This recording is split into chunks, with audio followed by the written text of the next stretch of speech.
రేవంత్ రెడ్డి తుగ్లక్ నిర్ణయాల వల్ల, రేవంత్ రెడ్డి చేసిన పిచ్చి పనుల వల్ల ఈ రాష్ట్రానికి 600 కోట్ల రూపాయల నష్టం జరిగింది. ఇది నేను చెప్తున్న మాట కాదు.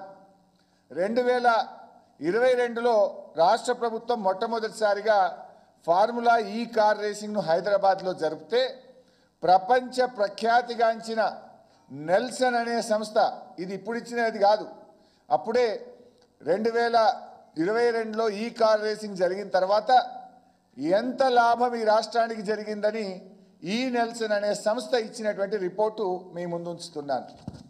ఈ సంస్థ ఏం చెప్పింది?